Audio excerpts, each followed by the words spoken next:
It's shameful to be classmates with such incompetent poor people. At the high school reunion, Emilia relentlessly mocked me. However, when my wife saw the scene, she said something unexpected. Honey, let's move our savings. Go ahead, do it if you can. Emilia kept mocking us until the end, but the next day, everything changed. My name is Dylan. I'm a 34-year-old and working adult. I've always loved reading since I was young, which probably helped me excel in my studies. Before even starting elementary school, I could already do basic math, and I never struggled with academics. However, I was not good at communicating with people, and didn't make many close friends. In fact, I was so nervous about talking to others that I always sat quietly in the classroom. Dylan is always alone, isn't he? He doesn't even respond when you talk to him. What a boring guy. I often overheard such rumors, which made me even less capable of talking. Eventually, I was nicknamed Statue or Robot for not talking and was ridiculed. Moreover, I was bad at sports, so during gym class, nobody wanted me on their team. He always studying and can't play sports. It's so lame. We'll definitely lose if Dylan joins our team, so make sure he's not on our team. During sports festivals and competitions, I was disliked by my classmates, and I was never included in any team. The last team I was forced onto, every member grimaced, certain of defeat, glaring at me. To escape their disliking gazes, I immersed myself even more in studying. Although communication with friends ceased, I kept telling myself that being alone was fine. Thus, I lived through elementary school, and it was the same in middle and high school. In high school, the number of students increased, but my classmates in the same elementary school kept saying things about me. Dylan ignores us because he's good at studying. He doesn't talk and is unfriendly. He's the worst. Because of that, I didn't make a single friend. Among them, the girl who hated me was Emilia. Don't act tall, high, and mighty, just you're good at your studies.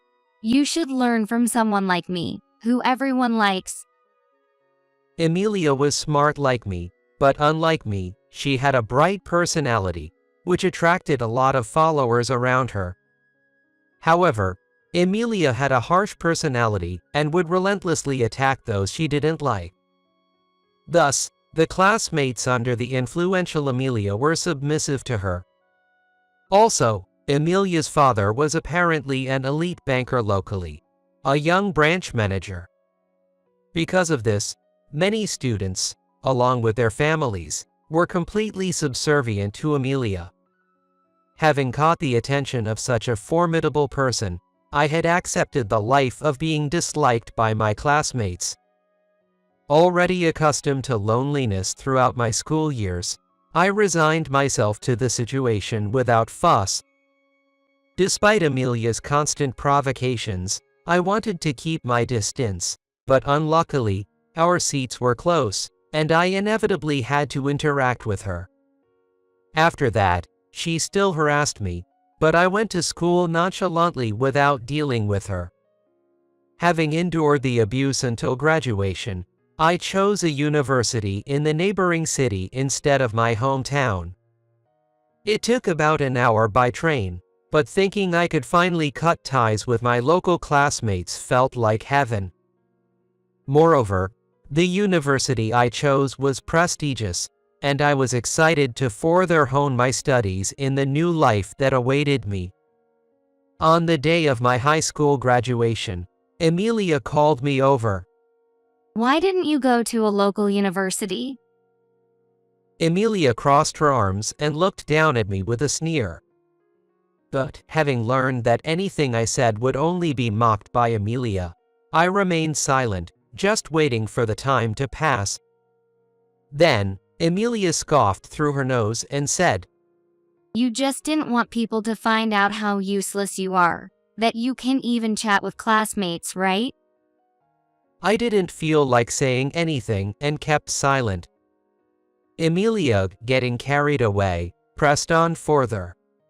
Or did you not get into any local universities? A silent robot like you would fail the interviews? Yo, that's right. I'm not going to university. I'll start working after graduation, so leave me alone.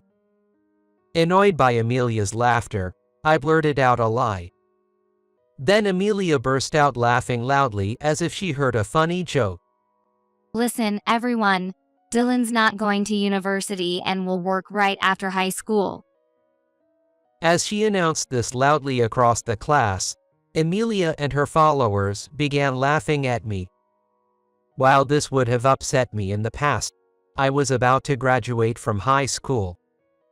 Emilia remained unpleasant till the end, but thinking I was finally free from her harassment made me feel relieved as I confidently walked away from high school. The university I attended was different from high school. All the classmates were earnestly engaged in their studies. No one mocked me for just studying and not being athletic, or for not talking much. Instead, I was surprised that people actively approached me. How did you solve this problem, Dylan? Are you asking me? Yeah. Can you show me how? Having never been approached before, I was initially confused when someone first spoke to me. But as I interacted with these serious and kind students, I gradually opened up. As I began to enjoy my university life, an important encounter came my way. This person approached me after school while I was studying in the classroom. A classmate named Emily. Dylan, you're always studying here, aren't you?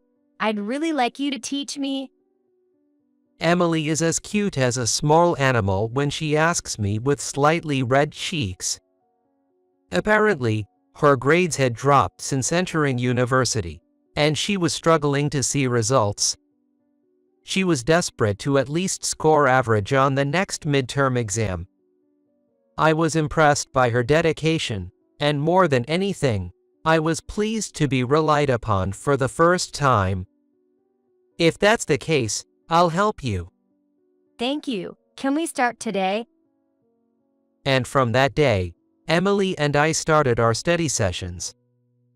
As it turned out, Emily wasn't dumb at all. Her previous study methods just hadn't suited her. When I explained things in a way that was easy to understand, Emily absorbed the knowledge like a sponge soaking up water. We studied like this, and especially on days we focused intensely. We would stay late at school, and it would be completely dark by the time we left. So, I walked her home. Thanks for walking me home, Dylan. See you tomorrow. Yeah, see you. Be careful on your way home, Dylan. As she left, showing concern for me, I was touched by her kindness. As we continued studying together and grew closer, I eventually developed more than friendly feelings for Emily. I thought about confessing my feelings, but since Emily had approached me wanting to improve her grades, I didn't want to distract her from her studies. So, I planned to confess if Emily achieved her goal grades, and I waited for that day. On the day the test results were returned, as class ended, she ran up to me, bouncing with joy. It's all thanks to you, Dylan. Thank you so much. Her test scores were well above average, and she was in the top 10 in her class. If I hadn't gotten an average score this time, my parents told me I'd have to get a job. But thanks to you, Dylan, I can keep attending this university. You did well, Emily. I had no idea Emily was on the verge of leaving school, but I was truly glad she could avoid dropping out. Feeling the moment was right, I gathered my courage and confessed to Emily. Emily, Would you like to continue studying together? And not just studying, but would you share your life with me? Carried away, I ended up proposing instead of just confessing. As I nervously awaited her answer, Emily smiled at me gently as if a flower had bloomed. I would be happy to. If you'll have me, let's walk through life together, Dylan. In my happiness, I found myself striking the first victory pose of my life. After that, Emily and I continued to date peacefully, holding study sessions, and enjoying a fulfilling university life. On graduation day, unlike high school, it was hard to say goodbye to my classmates, and I was moved to tears. Just as I was thinking I could finally feel as happy as anyone else, Emily took my hand. Dylan, you were moved to tears, weren't you? Well, actually, I explained everything to Emily. When she heard about my loneliness and bullying from elementary through high school, Emily squeezed my hand gently. Dylan, you've been through a lot. Let's make happy memories together from now on. With that, Emily gave me that blooming smile again. Later, Emily and I supported each other through job hunting. After graduating, we got jobs in different places, but our feelings remained unchanged, and we married a few years later. We often visited each other's parents' homes. My parents had completely taken to Emily, and now they would have meals together without me, such was their bond. One day, Emily and I returned to my parents' house. My parents told me that a letter had arrived from one of my classmates, so I decided to check the contents. But seeing the sender, I tasted a bitter feeling. What? A high school reunion? If it had been a university reunion, I would have attended without hesitation, but I didn't feel like meeting my high school classmates. However, when I mentioned possibly not attending, Emily surprisingly said, Why not go? Everyone's probably grown up now, and they must have a reason for inviting you. Also, with how you are now, I'm sure you can handle it. Really? Well, if you say so, I'll give it a try. Encouraged by Emily's smile, I signed the RSVP card attending and dropped it in the mailbox. Take care, Dylan. Then, see you. On the day of the reunion, Emily and I were staying at my parents' house. My parents were thrilled to have Emily around because she brightened up the place. I'll come pick you up when it's over. No, that's okay. Just relax at home. No, I have some shopping to do anyway, so I can pick you up on my way back. After a moment's hesitation, I nodded in agreement. Considering everyone would likely be drinking at the reunion, taking the train might be a hassle. With that, I asked Emily to pick me up and headed off to the reunion. Is that you, Dylan? Long time no see. A few minutes after I arrived at the reunion venue, my classmates started greeting me. Everyone was mature, but I remember the old days, and my stomach was hurting. I'm glad you came, Dylan. I've been wanting to talk to you for so long. However, being warmly welcomed, I was surprised. Back then, they used to call me statue or robot and tease me, but today everyone seemed genuinely happy to see me.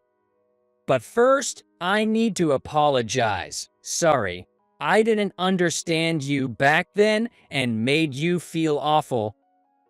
No, it's fine. It's all in the past. I don't hold a grudge. The honest apology surprised me, but I forgave him. My classmates had grown up and realized that there were others like me who were introverted. We all got along in a harmonious atmosphere, reconciling and sharing updates about our lives. However, compared with these classmates, people still hadn't changed at all. Oh, isn't it Dylan? Long time no see.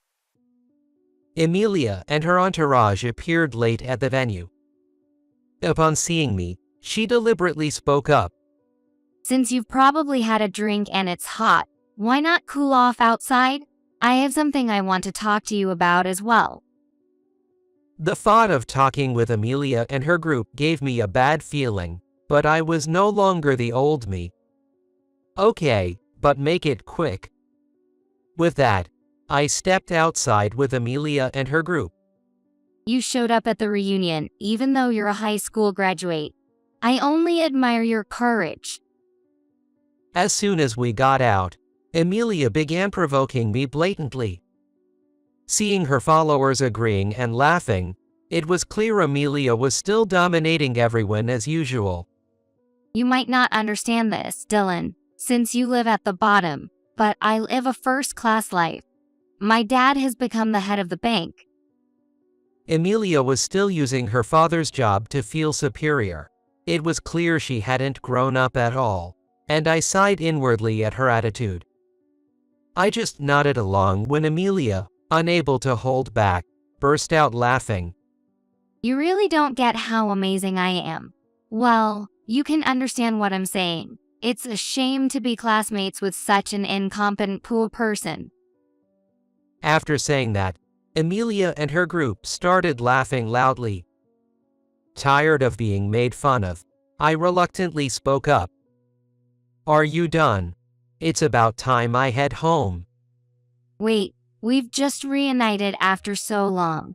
Let me show you what high-class living is like since you're usually not around it. Maybe I should tell you about the glorious promotion when my dad became the head of the bank. Emilia puffed up with pride, but I checked the time, and it was almost when Emily said she would come to pick me up. As I tried to leave, Emilia kept grumbling and followed me, and I was just about getting annoyed, but then, Over here, Dylan. with a small honk, a gentle voice called out. Turning around, I saw a familiar car parked nearby. Seeing Emily slowly get out of the driver's seat, I couldn't help but smile naturally. Thanks for picking me up. Did you find good stuff? Yes, look, this is for your parents. You'll love it, thanks. As Emily and I talked amicably, a stunned voice came from the side. What? Dylan, you're married? Emilia, having observed our interaction, stared at me in shock. It wasn't something I needed to hide. I calmly opened my mouth to speak. Yeah, thanks to her, I live a wonderful life with my lovely wife. Emilia, you're the daughter of a bank president, so of course you're already married, right? Emilia seemed to think I was mocking her, and she turned red and began to get angry. I am not yet. Unlike you. I wouldn't marry just anyone. There aren't many men worthy of a bank president's daughter like me. Oh, your father is a bank president. That's impressive. Then you might know my husband, too. He's the head of Nelson Hospital. When Emily mentioned the name of the hospital group, Emilia momentarily caught her breath and was at a loss for words. The hospital was part of a major group with several facilities throughout the region. In fact, Emily was the only daughter of the hospital director, and both of us had pursued medical degrees and become doctors. A few years after getting married, when Emily's father fell ill, I took over as the director, managing the hospital group. Unexpectedly, Emily revealed my true position, and I was taken aback by this unexpected turn of events. You didn't have to mention my job. But if her father is the bank president, I thought it proper to introduce myself since I'm also a director at a hospital in the same network, and we might owe each other favors. Emily revealing her profession as well made me a bit uneasy. Emilia, the braggart, was frozen with shock. Her entourages were also confused. So what? You're a doctor, but probably just some no-name quack who never sees patients. Don't go bragging just because you're Dylan. Amelia lashed out at my wife Emily, despite meeting her for the first time, with harsh words. Emily, surprised by Amelia's reaction, just stared back at her. But then she said something even more unexpected. Your father is the president of Citibank, correct? The bank Emily mentioned was indeed where Amelia's father worked. What about it? Amelia responded gruffly. Then Emily turned to me and said simply, Let's move our savings. What? I couldn't help my dumbfounded response. What's going on all of a sudden? Since this person has chosen to belittle us both in front of everyone, she must be quite prepared for the consequences, given our respective ages and statuses, right? Though Emily spoke politely, her eyes were clearly burning with anger. I'd rather not deal directly with her anymore. We have $150 million in savings. Let's move it from the bank that holds such disdain for us to another one. That should make her realize the gravity of her actions. I suppose we could do that. I was hesitant and couldn't immediately respond. Then, Amelia started mocking us with a sneer. I've been listening, and your jokes are quite poor. $150 million in Dylan's account. Such a lie isn't even funny. You'll regret lying as a couple. It seems that Amelia doesn't believe that I am a doctor or that we have $150 million in savings. Watching her look down on us made up my mind. Guess we'll see who regrets it. What an arrogant thing to say. It's just a silly joke. No, what my wife said isn't a joke. I confronted Amelia with a steady gaze. See what happens tomorrow. Whatever, that's ridiculous. Go ahead, do it if you can. Turning our backs on Amelia, who continued to ridicule us, Emily and I left in the car she was driving. Amelia mocked us for my lies to the end, but things changed the next day. The next day, Emily and I were at the bank near our parents' home. After some time there, Amelia appeared in front of us. Amelia must have rushed over, breathing heavily with her shoulders heaving, and as soon as she saw Emily and me, her face turned pale and she began to tremble. The fierce rebuke that came was from Amelia's father, the bank president, who had called her in. What have you done to upset our top client? I can't believe it.